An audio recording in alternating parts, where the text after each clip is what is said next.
ratiba ya upimaji wa kitaifa wa darasa la 4 Standard 4 National Assessment Timetable Oktoba 2026.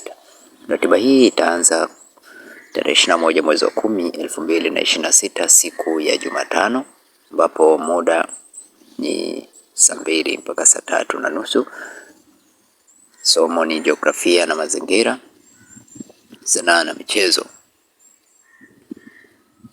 Na mchana kutakuwa na somo la hisabati, lakini pia mchana sayansi. Siku ya Alhamisi tarehe 22 mwezi wa 10 kutakuwa na somo la Kiswahili, English language, lakini pia kutakuwa na somo la French language, lugha ya Kiarabu, lugha ya Kichina.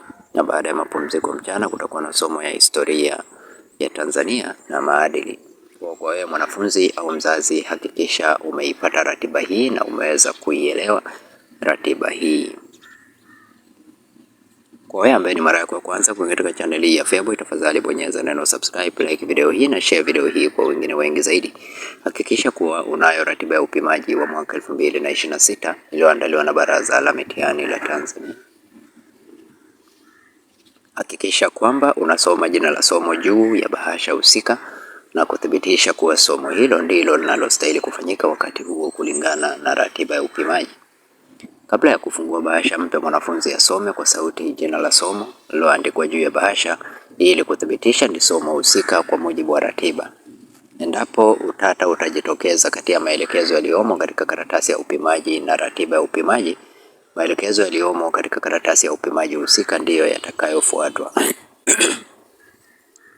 Wanafunzi wenye mahitaji maalum wasioona, uoni hafifu, viziwi, waongezewe muda wa dakika 20 kwa kila saa kwa somo la hisabati na dakika 10 kwa kila saa kwa masomo mengine. Wanafunzi wenye uoni hafifu wapewe karatasi za upimaji zenye maandishi yaliyokuzwa zilizoandaliwa na Baraza la Mitihani la Tanzania kwa matumizi yao. Wanafunzi waelekezwa kuingia ndani ya chumba cha upimaji nusu saa kabla ya muda wa upimaji, na watakaochelewa kwa zaidi ya nusu saa baada ya upimaji kuanza hawataruhusiwa. Asanteni na karibuni.